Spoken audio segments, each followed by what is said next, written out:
त्यामध्ये महिला भगिनींची संख्या खूप मोठ्या प्रमाणात होती.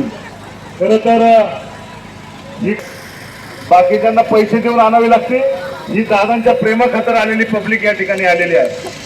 त्यामुळे तुमचं सगळ्यांचं दादांच्या वतीनं प्रथमतः मी आभार मानतो. आपल्याला माहिती आहे की हा उच्च शिक्षित आपला पॅनल आहे. येत्या 15 तारखेला आपल्याला या चारही उच्च शिक्षित उमेदवारांना मोठ्या मताधिक्याने आपल्याला निवडून द्यायचं आहे.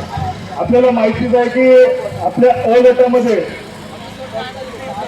डॉक्टर आल्यानंतर आम्ही इतके खुश झालो की अशी उच्च शिक्षित व्यक्ती आमच्या बरोबर या पॅनलमध्ये अजून एक सहभागी झाली.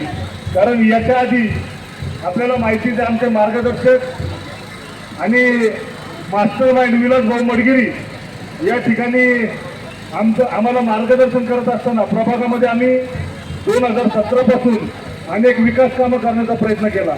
विलास भाऊ ज्यावेळेस स्थायी समितीचे अध्यक्ष होते, विलास भाऊने 200 ते 250 कोटीचा निधी आपल्या प्रभागासाठी आणला. बाकीचे कोणी म्हणत असतील विकास आम्ही केला, परंतु ज्याची सत्ता असते त्याचा विकास असतो. कोणीही बडबड करणारे येतात. आता एक बाई आमच्या विरोधात आहे की काल परवा काहीतरी बोलली, सहारा चौकात ट्रॅफिक होतं. बाई आता सिग्नल बसवलाय, तू त्याच्यानंतर इथं आली नसशील, पण तू येऊन जा एकदा, इथं आता ट्रॅफिक होत नाही. तिला 10 मिनिटं लागले म्हणजे ती काय मोठी मंत्री वगैरे आहे का की तिला 5 मिनिटात त्या ठिकाणी तिथून पास केलं पाहिजे. ज्या आपल्या नागरिकांना समस्या होतात त्या आम्ही सोडवण्याचा बऱ्यापैकी प्रयत्न केलेला आहे. आणि आता आमच्या विरोधातले जी आता काहीतरी बरं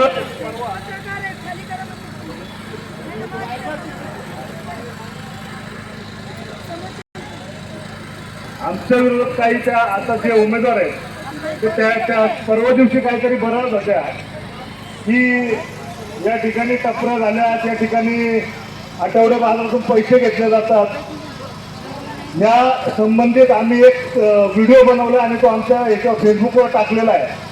आणि त्याच्यात त्यांना आव्हान सुद्धा केलंय, तुम्ही ज्यांचे पैसे देणे ना पहिलं ते द्या. किती लोकांचे पैसे देणे आहेत ना त्याची लिस्ट सुद्धा मी आता जाहीर करणार आहे. कारण माझ्याकडे लिस्ट आहे. जर मी ती हे केली तर तुम्हाला इथं तोंड दाखवायला जागा राहणार नाही. त्यामुळं तोंड सांभाळून बोला. आम्ही तुमच्यावर कधी टीका केली नव्हती, आम्हाला करायला सुद्धा लावू नका. जर आम्ही ती लिस्ट ओपन केली तर तुम्हाला इथं प्रचाराला यायला सुद्धा तुम्हाला लाज वाटेल. त्यामुळं पर्सनली कोणावर जाऊ नका. हे इलेक्शन आहे, 4 दिवसात संपून जाईल. टीका करताना विचार करून टीका करत जावा. तुम्हाला माहिती आहे नम्रता आणि मी जनतेची सेवा 2017 पासून करत आलेलो आहे. जसं विलास भाऊंचा स्वभाव आहे तसं आम्ही सुद्धा नम्रपणे प्रत्येकाच्या सुखदुःखात गेलेलो आहे. आणि त्या काय म्हणतात हे काय वाढदिवसाला जातात, लग्नाला जातात, पूजेला जातात, म्हणजे काय हे नगरसेवकाचं काम आहे का? अहो आम्ही तेवढं रिलेशन तरी जगतो. तुम्ही कोणाच्या सुखदुःखात गेले का? आपल्या कोणाच्या सुखदुःखात आले का? मग अशांना जर आपण रील स्टार पाहिजे का रिअल स्टार पाहिजे? रिअल स्टार पाहिजे ना. त्यामुळे रिअल स्टारला मतदान करायचं. हे रील स्टार येतात जातात ते कॅमेरा समोर बडबड करतात, त्यांचं लक्ष देऊ नका. आता त्यांची काय संस्था आहे, त्या संस्थेच्या मार्फत काय काय घोटाळे ते पण मी सांगणार आहे. जर त्यांनी अजून काही शब्द काढला तर मी अजून सुद्धा तुम्हाला सांगतो तिथे सगळे घोटाळ्यांनी बाहेर काढणार. मी नाव घेत नाही, पण मला ते बोलायला लागतंय कारण तुम्ही आम्हाला डिवचण्याचा प्रयत्न केलेला आहे. आता आम्हाला अजून डिवचलं तर आम्ही जसं मग तुम्ही ओळख करताना आम्ही अजून जोरात ओळख करू. त्यामुळे शांत राहा. एवढं सांगेल, आम्ही शांतपणे लोकांची सेवा करतोय. एकच सांगतो, मी लोकांच्या सुखादुःखात का जातो, कारण हा प्रभाग म्हणजे मी माझा परिवार असा समजतोय. आणि परिवाराच्या सुखादुःखात गेलं पाहिजे का नाही?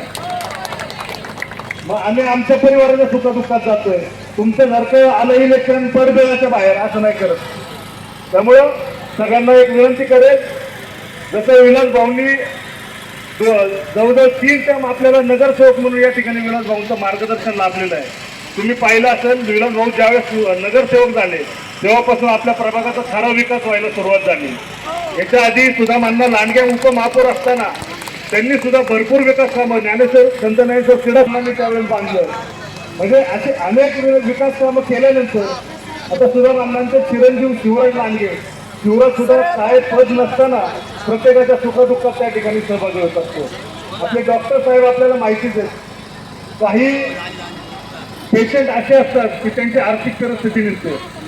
आर्थिक परिस्थिती नाजूक असल्यानंतर एखाद्या पेशंटला वाचवल्यानंतर त्याला जर बिल भरण्यासाठी पैसे नसतील तर डॉक्टरांनी त्याचे पूर्ण बिल माफ केलेलं आहे. त्यामुळे डॉक्टरांसाठी आपल्याला जोरदार टाळ्या वाजवायच्या आहेत. आणि मी खरं तर आमदार महेशदादा लांडगे यांचे आभार का मानेल, असे उमेदवार जर आम्हाला बरोबर दिले तर तुम्ही विचार करा, एक मेकॅनिकल इंजिनियर, एक डॉक्टर, या 2 ग्रॅज्युएट, म्हणजे पॅनल सुशिक्षित आहे का अशिक्षित आहे? मग अशा लोकांना आपण निवडून देणार का दहावी नापासवाल्यांना?